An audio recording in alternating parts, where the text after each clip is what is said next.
மக்கள் முன்னேற்ற கழகத்துடைய மாநில செயற்குழு கூட்டம் பொதுச் செயலாளர் பிஸ்லா பாண்டியன் அவர்கள் தலைமையிலே இன்னைக்கு இனிதாக நடைபெற்றது. பல தீர்மானங்களை நாங்கள் உங்களிடத்தில் அளித்திருக்கின்றோம்.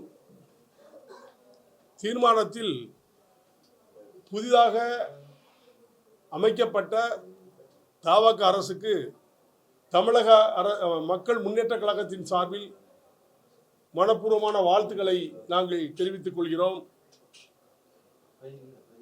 டாஸ்மாக் கடைகள், மது ஒழிப்பு போன்ற ஒரு நல்ல செய்திகளை இந்த அரசு நியமித்ததற்கு மனப்பூர்வமான வாழ்த்துக்களையும் சமர்ப்பிக்கிறோம். மக்கள் இன்றைக்கு ஒரு புதிய அரசு வர வேண்டும் என்று சொல்லி ஒட்டுமொத்த தமிழக மக்கள் முன்னேற்ற கழகம் எல்லா இடத்திற்கும் வேலை செய்தாலும் ஆட்சிப்படத்தில் இருந்த தமாக அரசை நாங்கள் வாழ்த்துகிற நோக்கம், மக்கள் எதிர்பார்ப்புகள் அதிகம். அந்த எதிர்பார்ப்பிற்கு நோக்கில் தமாக அரசு, மாண்புமிகு முதல்வர் விஜய் அவருடைய அரசு நல்லபடியாக செயல்படுத்த வேண்டும் என்பதுதான் மக்களுடைய எண்ணம். அதை பிரதிபலிக்க வேண்டிய கட்டத்தில் இருக்கின்ற காலகட்டத்தினால் மது ஒழிப்பு மற்றும் மக்களுக்கு நன்மை செய்தல்கள், இப்பேற்பட்ட நிலைகளை எல்லாம் அவர்கள் திறம்பட செயல்பட வேண்டும் என்று நாங்கள் வலியுறுத்துகிறோம். ஆணவ படுகொலை தமிழ்நாட்டிலே அதிகமாக நடந்து கொண்டுதான் இருக்கிறது.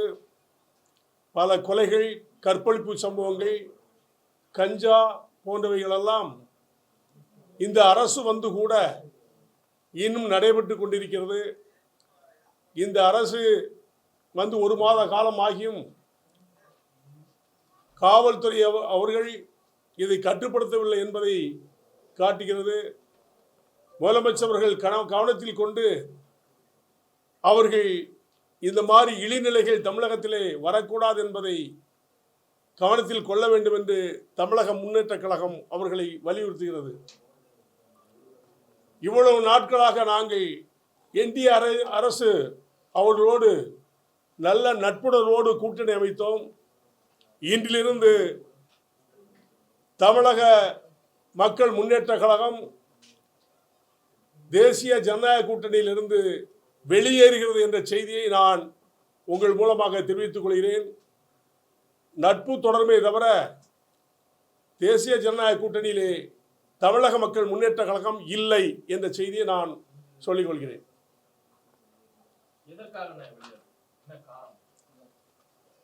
உள்ளாட்சி தேர்தல் வருகின்ற காலகட்டத்தில் தமிழக மக்கள் முன்னேற்ற கழகத்துடைய தேவைகள், சேவைகள் அதிகமாக இருக்கின்ற காலகட்டத்தில் அதில் பணி சிறக்க நாங்கள் செயல்படுத்த வேண்டிய காலத்தின் கட்டாயத்தில் இருப்பதனால் தேசிய ஜனநாயக கூட்டணியிலிருந்து நாங்கள் வெளியேறுகிறோம்.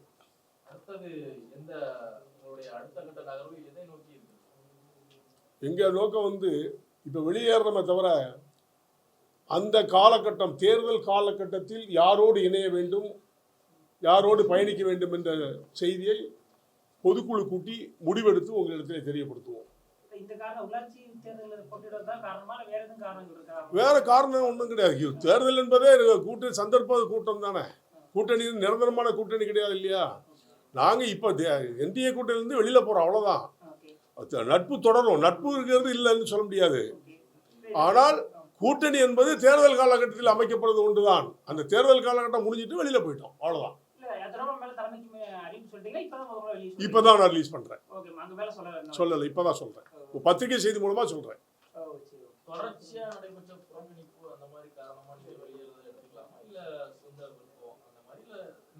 நிர்வாகிகளுடைய ஒப்புதலின் அடிப்படையில், மாநில செயற்குழு ஒப்புதலின் அடிப்படையில் வருகிற காலகட்டத்தில், தேர்தல் காலகட்டத்தில் சூழ்நிலைக்கு ஏற்ப நாம் கூட்டணி அமைத்துக் கொள்ளலாம் என்று செய்திகளை சொல்லியிருக்கின்றால், அதனால இப்போ நாங்கள் வெளியில போறோம். அதான் சொல்றேன்ல, தேர்தல் காலகட்டத்தை பொறுத்து, சூழ்நிலையை பொறுத்து அந்த காலகட்டத்தில் தான் பொதுக்குழு கூட்டி முடிவெடுக்கப்படும். இப்போ சொல்ல முடியாது. ஒரு சீட் கூட எடுக்க மாட்டார், பல கட்சிகள் விமர்சனம் பண்ணிக்கிட்டே இருந்தாங்க. தொடர்ந்து பல வெற்றி பெற மாட்டார்னு. அப்படி இப்போ ஆட்சி அமைச்சிருக்காரு. இந்த 30-40 நாள் ஆட்சி அமைச்சிட்டாங்க. பணி எப்படி இருக்கு, அதை எப்படி பாக்குறீங்க? ஆட்சி அமைச்சதுக்கு நாங்கள் மக்களுடைய தீர்ப்பே மகேசன் தீர்ப்பு. மக்கள் அவர்கள் தேர்ந்தெடுக்கின்றார்கள்.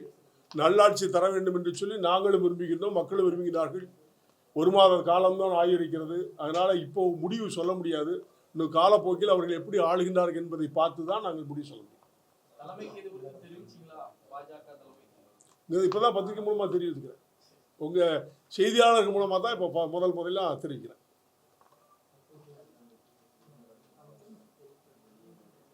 தமிழகத்தில் தொடர்ந்து இந்த போஸ்கோ வழக்குகள் வந்து அதிகரிச்சுட்டே இருக்கு. காவல்துறை விளக்கம் வந்துட்டு விழிப்புணர்வு அதிகரிச்சிருக்கு. அதனால சின்ன குற்றமா இருந்தா உடனே காவல் நிலையம் வந்துடுறாங்க. முதல் காலத்துல வரல, இப்ப வந்துடுறாங்க அப்படின்ற ஒரு விளக்கத்தை கொடுத்துருக்காங்க. அது சரியான இருக்காது? அப்படிலாம் கிடையாது. அப்பவும் வந்து எல்லாரும் போனாங்க. ஒரு சில காவல்துறை அதிகாரிகள் சரிவர செய்யவில்லை என்பதுதான் உண்மை. உதாரணத்துக்கு கொண்டு சொன்ன ஆகாஷ் கொலை பார்த்தீங்களா? கோர்ட்டு வந்து என்ன சொல்லுது, அவங்கள வந்து நீங்கள் வந்து கைது பண்ணணும்னு சொல்லாமல் அவங்க மேலே நடவடிக்கை எடுக்கணும்னு கோர்ட்டு சொல்லுது.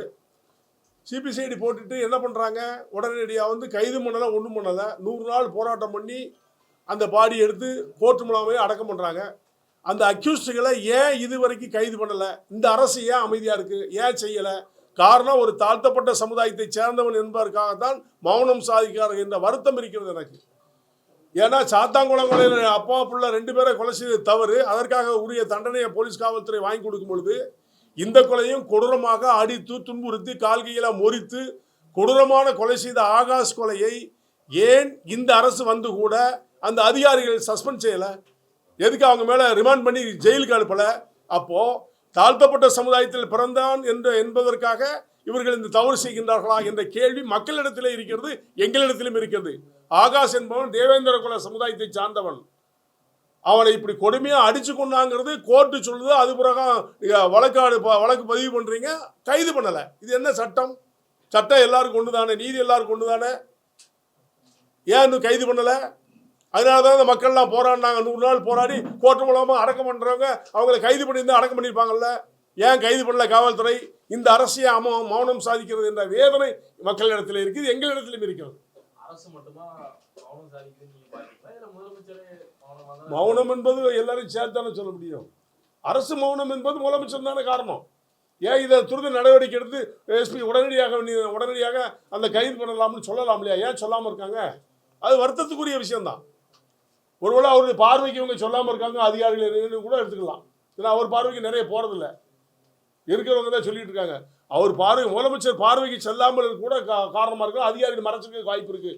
இது இந்த நியூஸ் மூலமாவது முதலமைச்சர் அவர்கள் நடவடிக்கை எடுக்குமாய் அவர்களை உடனடியாக டிஸ்மிஸ் செய்து உடனடியாக அவரை கைது செய்யணுங்கிறது தான் எங்களுடைய வேண்டுகோள். உள்ளாட்சி தேர்தல், இடைத்தேர்தல்லாம் வருது. இடைத்தேர்தலில் தமிழக அந்த சூழ்நிலையை பொறுத்து, அந்த நேரத்தை பொறுத்து. கூட்டணியில இல்லைன்னு சொல்லிட்டீங்க. ஆமாம், இல்லைன்னு சொல்லிட்டு டிக்ளேர் பண்ணிட்டேன். வேறு கூட்டணிக்கு போறதுக்கான வாய்ப்புகள் இருக்கா? நிறைய கூட்டணி அந்த கால சூழ்நிலையை பொறுத்து மாற்றம் ஏற்படும். ஆளுங்கட்சியான தமிழக வெற்றி கழகத்தை நோக்கி திராவிட முன்னேற்ற கழகம் பெரும்பாலான கட்சிகள் போயிட்டாங்க. அதாவது தவாக கட்சிக்கு பெரும்பாலான கட்சிகள் போறது வேறு, தமிழக மக்கள் முன்னேற்ற கழகத்திலிருந்து யாரும் போகல. அதை மூலம் புரிஞ்சுக்கங்க. மற்றவங்க போகிறத பற்றி எங்களுக்கு அவசியம் இல்லை. எங்களுடைய உறுப்பினர்களும் எங்களுடைய நிர்வாகிகளும் எங்களுடைய பொறுப்பாளர் யாரும் தாவாக்களை போய் இணையலை. எதை நோக்கி அவங்க போகிறாங்கங்கிறது எனக்கு ஒன்றும் புரியல. எல்லாரும் இங்கேருந்து சம்பாதிச்சம் போகிறான், கொள்ளையடிச்சம் போகிறான், ஒரு இடத்துல போய் சேர்றான். மக்கள் நம்பி உங்களுக்கு ஆட்சி கொடுத்துருக்காங்க. இந்த கொள்ளைக்காரனும் உங்களோட சேர்றான். ஒரு செம்பு பாலில் ஒரு துளி விஷம்தான், விஷத்தோடு கலக்க வேண்டாம். மாண்புமிகு முதலமைச்சர் நான் கேட்டுக்கிறது, இந்த விஷத்தை உங்களோட சேர்த்து நீங்களும் அழிஞ்சு போக வேண்டாம். நல்லாட்சி புரிவதற்கு எங்களுடைய வாழ்த்துக்கள்னு சொல்லிட்டேன். முதலமைச்சர் எந்த கேள்விக்கும் பதில் சொல்ல மாட்டேங்காரு. நீங்க கூட சட்டமன்றத்தில் வந்து இந்த மேகதாட்டு பிரச்சனைகளுக்கு கேள்வி கேட்கிறதோ அது சார்பாக ஒரு அமைச்சர் தான் பதில் சொல்லக்கூடிய நிலை இருக்கு. அவர் மௌனவிரதம் இருப்பதாக நான் கேள்விப்படுகிறேன். அதனால மௌனவிரதம் இருக்கிறார்னு நினைக்கிறேன். மௌனவிரதத்தை எப்போ கலைக்கிறாரோ அப்போதான் தமிழ்நாட்டு மக்கள் அவரை பற்றி புரிந்து கொள்வார்கள். அரசியல் மாற்ற வேண்டும் என்று சொல்லி அவரை தேர்ந்தெடுத்தார்கள். மக்களுக்கு அவர் கொடுக்கிற பரிசு மௌனம்தான். மௌனம் என்பது நிலையானதல்ல. நிச்சயமாக வாய் திறப்பார் என்று நாங்கள் நம்புகிறோம். அதிமுக வந்து நிறைய பேர் வந்து தமிழக கட்சிகள் வந்து இணைஞ்சிருக்காங்க. அதற்கு பேரே குதிரை பேரம்னு வச்சுட்டாங்க. இதெல்லாம் நீங்க எப்படி பாக்குறீங்க? குதிரை பேரமோ என்ன பேரமோ தெரியல.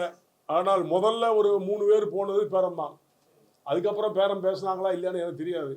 யாராக இருந்தாலும் மக்கள் ஓட்டு போட்டு தேர்ந்தெடுக்க மக்களுக்கு துரோகம் செய்தவர்களை இந்த மக்கள் மன்னிக்க கூடாது. அதே மாதிரி அவர்கள் வருகிறார் என்று இந்த ஆட்சி ஏற்றுக்கொள்ளவும் கூடாது. இதுதான் தமிழக மக்கள் முன்னுடைய நிலைப்பாடு. இதை தடை செய்யணும். ஆமாம், மீண்டும் போட்டியிடுவதை தடை செய்யணும். மீண்டும் போட்டியிட்டால் மக்கள் நிச்சயமாக வாக்களிக்க மாட்டார்கள். இந்த ஓடி போனவனுக்கு வாக்கு போட மாட்டாங்க. ஏன்னா தேர்ந்தெடுத்து எத்தனை கோடி ரூபாய் நஷ்டத்தை ஏற்படுத்தியிருக்காங்க. அரசு பணம் இவங்களுக்கு என்ன? அவங்க யார் வந்தாலும் வான்னு சேர்த்துக்கிட்டு இருக்காங்க. அது தவறில்லை. ஆனால் வந்தவர்கள் நல்லவர்களாக கெட்டவர்கள் ஆராயக்கூடிய நிலை அவர்கிட்ட தான் இருக்கு. பார்க்கலாம், தேர்தலை பார்ப்போம். பொறுப்பு ஒன்றும் இப்போதைக்கு தர முடியாது, கட்சி இணைந்து பணியாற்றுங்க அப்படின்னா அவங்க சொல்லிட்டு இருக்காங்க. மாற்று கட்சியில இருந்து இவங்க எப்படி ஊருக்குள்ள போய் கட்சி பணியாற்ற முடியும்? ஊருக்கு போனால் தான் எல்லா பேரும் உதைக்கான விரட்டுறானே. நாங்கள் ஓட்டு போட்டு ஓம்பாட்டில் சௌரியமாக போய் சேர்ந்துட்டேன்னு சொல்லி எல்லா கிராமத்தையும் துரத்துறாங்க. பார்த்துருப்பீங்களா? தாராபுரம், இந்த பெருந்துறை, விஜயபாஸ்கர் ஊர்லலாம் அவரை எதிர்த்து நிறைய பேர் லட்டு கொடுத்து பாராட்டுறாங்க. ஏன்னா அவ்வளோ வெறுப்பில் ஆகிட்டான், அவன் மேலே கோபத்தில் இருக்காங்க. அதனால் அவங்கெல்லாம் நிச்சயமாக போனால் ஜெயிக்க முடியாது, தவறு பண்ணுறாங்க. அதே மாதிரி இவங்க சேர்த்துட்டு பாலில் கொண்டு விஷத்தை கலக்குறாங்க. அப்போ இந்த ஆட்சி நேர்மையான ஆட்சின்னு எப்படி சொல்ல முடியும்? போனவன் பூரா யாரா யோக்கியமான ஆட்கள பூரா கொள்ளக்காரன். அவ்வளோ பணம் கொள்ளையடிச்சு போயிருக்காங்க. இவன் கொள்ளக்காரன் பூரா அங்கே சேர்ந்தா நல்லவன் கெட்டு போவோம்ல. நாங்கள் மக்கள் உங்களை நல்லவன் நம்பி தான் ஓட்டு போட்டிருக்காங்க. நல்லவன் நீங்கள் இவங்க பூரா வராங்கன்னு சொல்லி சந்தோஷமாக சேர்த்துக்கிட்டு இருக்கீங்க. அது உங்களுக்கு அழிவு, ஆட்சிக்கு அழிவு. அதுதான் நான் சொல்ல முடியும். நீங்க நீண்ட காலமா கூட்டணியில தேசிய ஜனநாயகம் நீண்ட காலமா இருந்தீங்க. இருந்தேன். இப்போ அதுல இருந்து வெளியே அப்படிங்கிறது பாப்பா, அது சரியான கூட்டணி இல்லைங்கிறதுனால வெளியேறீங்களா? பொதுக்குழுடைய முடிவு இன்னைக்கு முடிவு எடுத்தோம். இன்னைக்கு எல்லா பொதுக்குழு கூட்டி எல்லாருடைய ஒப்பீனியனை கேட்டு அவங்களுடைய ஆர்ப்பாட்டம் இவ்வளவு நாள் நம்ம பயணித்தது உண்மை. இனிமேல் நம்ம தேசிய ஜனநாயக கூட்டணி வெளியில போகணும்னு மக்களுடைய ஒப்பீனியன். அதுல ரீசன் என்ன சொன்னாங்க? உள்ளாட்சி தேர்தல் வருது, நம்மளுடைய பயணத்தை தொடருவோம். நம்ம உள்ளாட்சி தேர்தல் தான் அலையன்ஸ்ல இருக்குன்னு செய்ய முடியாது, தனித்து வந்தால் தான் செயல்படுத்த முடியுங்கிற ஒப்பீனியனை சொன்னாங்க. அதன் அடிப்படையில் நாங்கள் வெளியில போகிறோம். தனித்து போட்டின்னு சொல்றேன். அது கால சூழ்நிலையை பொறுத்து கூட்டணியா இல்லையா என்பதை முடிவெடுத்து அதில் போட்டி போடுவோம். முன்னாடி தேர்தல் 2026 தேர்தல்ல நீங்க பொதுக்குழு முடிவு பண்ணீங்க. ஆமா. அந்த சமயத்துல இந்த பொதுக்குழு மீட்டிங்ல நம்ம வேற சம்பந்தப்பட்ட கட்சியோட போகலாம், இந்த இது வேண்டாம் அப்படின்னு ஏதாவது குரல்கள் வந்ததா? இல்லை, அப்படிலாம் வந்து ஒருமித்த கருத்தோட தான் நாங்கள் கூட்டணி வச்சோம். ஒருவேளை இந்த சட்டமன்ற தேர்தல் நம்ம தவறான முடிவெடுத்துட்டோம் அப்படிங்கிற மாதிரி பொதுக்குழுல பேசக்கூடிய சூழல் இல்லை, அப்படி யாருமே சொல்லலை. எடுத்தது தவறுன்னு சொல்லலை. தேர்ந்து பலமுறை நின்றுட்டோம், அவங்களோட தான் பயணிச்சோம். அந்த வருத்தம் நாங்கள் நிறைய திருப்பி சொல்லிக்க வருத்தம் இருந்தது உண்மைதான். ஒரு சீட்டை கொடுத்துட்டு அவங்ககிட்ட போய் கெஞ்சி நிற்கிற மாதிரி இருக்கு, அது தவறு தான். ஆனால் அந்த நிலை இல்லை. இப்போ கூட்டணி வைக்கணும்னு சொன்னாங்க, வச்சோம். கேட்டோம், கொடுக்கல. அதனுடைய பலனை அனுப்பிச்சிட்டாங்கன்னு நினைக்கிறேன். உங்களுக்கு தெரியுது. அதே மாதிரி யார் யார் எங்கெங்கே ஓடி போகிறாங்கங்கிறது சரி. அந்த கட்சியுடைய நிலையை நீங்கள் தான் பார்த்துக்கணும். என்டி அலைன்ஸு சீர்குலைஞ்சு போச்சு. அதனால நாங்கள் வெளியில் போகிறதுக்கு உறுதியாகி போச்சு. தமிழக வெற்றிகளின் தலைவர் விஜய் ஏற்கனவே சொன்ன மாதிரி அதிகார பகிர்வு கொடுக்கணும். அதே போல அதிகார பகிர்வு அது வாழ்த்துக்கள். தமிழக மக்கள் முன்னேற்ற கழகம் அதை வாழ்த்துது. அதிகார பகிர்வுங்கிறது அவர் சொன்னதை நிறைவேற்றது உண்மை. இன்னும் அவர் பேச மாட்டேக்கார. மக்களுடைய எதிர்பார்ப்பு அதுதானே. இப்போ ஏன் முதலமைச்சர் பேச மாட்டேன், வாயு அமைதியாக இருக்காருங்கிற கேள்விக்கு யாருமே பதில் சொல்ல முடியும். நான் கூட எதிர்பார்க்குறேன், ஏதாவது சட்டமன்றத்துடைய லைவ் போட்டு பார்க்கும்போது அவர் பேசவே மாட்டேங்காரு. ஏதோ 2 வார்த்தையை எழுதி பேசுகிறாரு, அப்படி வச்சு உட்காந்துக்கிறாரு. அப்போ அவர் பேசணும்ல. மக்கள் அவருடைய மைண்ட் செட் என்ன இருக்குது, மைண்ட் உள்ள என்னங்கிறத அவர் பிரதிபலிக்கணும். இதை எல்லாரும் விரும்புகிறாங்க. அவர் மாண்புமிகு முதலமைச்சர் தான் அதை முடிவு எடுக்கணும். நிறைய புதுமுகங்கள் அமைச்சராக இருக்காங்க, இளைஞர்கள் இருக்காங்க. அதே போல தமிழக மக்கள் முன்னேற்றத்தில் நிறைய இளைஞர்கள் இருக்காங்க. அந்த கூட்டணி அடுத்து அதுக்கு ஒரு அச்சாரமா இருக்கணும்னு நினைக்கிறீங்க? அது இப்போதைக்கு சொல்ல முடியாது. தேர்தல் காலகட்டத்தை பொறுத்து தான் சொல்ல முடியும். எப்படி கேட்டா நீங்க சொல்ல முடியும். இல்ல, உண்மைதானே. அந்த சூழ்நிலையை பொறுத்தா நம்ம கூட்டணி வைக்க முடியும். ஆட்சி தமிழகத்துல விஜயால வழங்க முடியும்னு நினைக்கிறீங்களா? இப்போதைக்கு அவர் 1 மாசம் தான் ஆச்சு. 1 மாசம் வரைக்கும் அதிகமான கற்பழிப்பு, கொலை, கொள்ளை நடந்துக்கிட்டு தான் இருக்குது. கஞ்சா வியாபாரம் நடந்துக்கிட்டு தான் இருக்குது. டாஸ்மார்க்கே 700 இது எடுத்தது மகிழ்ச்சியாக இருக்குது. ஆனால் அந்த 700 டாஸ்மார்க்கை 3 இடத்த பார்த்துருக்கீங்களா? சுடுகாட்டில், காட்டுக்குள்ள, கரை ஓரத்தில், அப்பாற்பட்ட, அதாவது தேவையில்லாத இடத்துல மட்டும் எடுத்திருக்காங்க. இந்த கூட்டமெல்லாம் இருக்கிற இடத்த மொத்தமாக மொய் மாதிரி மொச்சு மொத்தமாக வாங்கி கூட்டத்தை போய் பாருங்க. டாஸ்மார்க்கில் இங்கே வராத பூரா இங்கே வந்து நிற்கிறான். அப்போ அதில் என்ன பிரயோஜனம்? மக்களுக்கு என்ன பிரயோஜனம்? ஒட்டுமொத்தமாக எடுக்கணும் தான் மக்கள் சொல்கிறாங்க. 700 கடை எடுத்துட்டு 700 கடை எடுத்த இடத்த சொல்ல முடியுமான்னு சொல்லுங்க, அறிவிக்க சொல்லுங்கள். எல்லாம் வெளில இருக்கீங்கிறீங்கள. இந்த இடத்துல எடுத்திருக்கோம், இந்த இடத்துல இவ்வளோ மக்கள் இருக்கான்னு சொல்லுங்க பார்ப்போம். சொல்ல முடியாது. ஏன்னா எடுத்ததுக்கு சொன்னதுக்கு செஞ்ச மாதிரி காட்டிட்டாங்க, அவ்வளோதான். ஆனால் வியாபாரங்கள் அதை விட அதிகமாக தான் இருக்குது, குறையலை. டாஸ்மாக் கடையை கூட குறைஞ்சிக்கணும்ல, கூடிக்கலாம் செய்யுது. அப்போ என்ன அர்த்தம்? ஊழல் இல்லாத ஒரு ஆட்சியை கொடுக்க போறோம், டெண்டர்ஸ் யார் கட்சி நிதி எதுவும் தர தேவையில்லை அப்படின்ற மாதிரி அமைச்சர்கள் தொடர்ந்து பேசுறாங்க. சொல்லியிருக்காங்க. நடைமுறையில் சாத்தியமா என்பது பொறுத்து பார்க்க முடியும். இப்போ தான் வந்திருக்காங்க. இப்போதைக்கு நம்மளால் சொல்ல முடியாதுல்ல, ஜட்ஜ் பண்ண முடியாதுல்ல. சொல்லியிருக்காரு, அப்படி செய்தால் சரி. முடியுமா முடியாது என்பது இப்போ தான் வந்திருக்கிறதுனால நம்மளால் சொல்ல முடியல.